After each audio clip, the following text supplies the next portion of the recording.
നമുക്ക് എന്തൊക്കെ ഭീഷണികളാണ് നമ്മുടെ മുന്നിലുള്ളത്. ഭിന്നിച്ചു നിൽക്കാനുള്ളതാണോ നമ്മൾ ഇനിയുള്ള നാളുകൾ?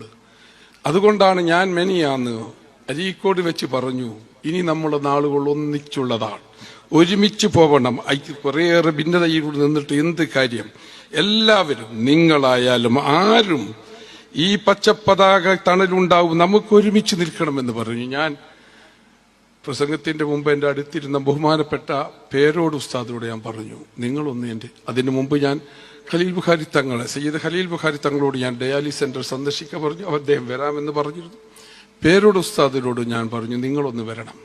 അദ്ദേഹം പറഞ്ഞു, ഞാൻ തീർച്ചയായിട്ടും ഞാനത് ആഗ്രഹിക്കും, നിങ്ങൾ എൻ്റെ കുറ്റ്യാടിയിലേക്ക് വരണമെന്ന് എന്നെയും വിളിച്ചു, ഞാനും വരാമെന്ന് പറഞ്ഞു. ഇനി അങ്ങനെയാണ്, ഞങ്ങൾ എല്ലായിടത്തും പരസ്പരം പോകും, അങ്ങോട്ടും ഇങ്ങോട്ടും ഒക്കെ പോവും, ആരെയും ശത്രുതയായി കാണില്ല. ഞങ്ങൾക്കെല്ലാവരും ഒന്നാണ്, ഈ പ്രസ്ഥാനത്തിനൊന്നാണ്. കേരള യാത്രക്ക് ബഹുമാനപ്പെട്ട AP ഉസ്താദിന് മുസ്ലിം ലീഗിന്റെ പച്ച പതാക പിടിച്ചുകൊണ്ടാണ് അഭിവാദ്യം അർപ്പിച്ചത്. ഇനിയും അങ്ങനെ തന്നെ. ഞങ്ങൾ എന്തിനാണ് ഞങ്ങൾക്ക് ആരോട് ശത്രുത വെച്ച് പുലർത്തുന്നത്? ഞങ്ങളുണ്ടാവും എന്ന് പറഞ്ഞുകൊണ്ട് തന്നെ എല്ലാവർക്കും, ഞങ്ങൾക്ക് വോട്ട് ചെയ്തവരോട്, സഹായിച്ചവരോട് നന്ദി പറഞ്ഞുകൊണ്ട് നിർത്തുന്നു. അസ്സലാമു അലൈക്കും.